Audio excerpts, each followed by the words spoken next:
Strach pred búrkou majú aj obyvatelia Kostolnej, Záriečia pri Trenčíne. Spísali dokonca petíciu. Pri modernizácii železničnej trate im totiž zahradia priepust, ktorý doteraz zabezpečoval odtok v prípade veľkej vody. V zemi im tak ostane iba zrekonštruovaná rúra. Pri slovách veľká voda Kostolčania iba zalamujú rukami. V uličke pri trati totiž onedlho zmizne priepust na odvádzanie veľkej vody. V prípade zvýšenia hladiny tam bude stále voda stáť. Ľudia z tejto uličky majú zo zrušenia priepustu obrovský strach. Všetci totiž majú veľkú vodu zo 70. rokov stále v živej pamäti. Voda bola na túto ohradu a keby nie tohoto priepustu, tak tu máme vodu možno 14 dní alebo 3 týždne. Rúra s priemerom 1 meter podľa nich v prípade veľkej vody stačiť nebude.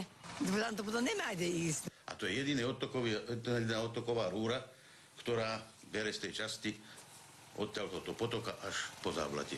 Podľa železníc naprojektované zmeny postačia, veľkú vodu bude odvádzať iný priepust, ten je však v inej časti dediny. Hydrotechnický prepočet preukázal, že konštrukcia navrhnutého priepustu kapacitne postačuje pre dané podmienky. A takto nás tu chcú prakticky v kotline pochovať. To je nechané na milosť a nemilosť Pána Boha, že teda príde tá voda alebo nepríde. Starosta verí, že riešenie sa nájde, je dokonca odhodlaný pomôcť aj nejakým eurom z obecnej kasy. Z Kostolnej Katarína Tekeľová, televízia Markíza.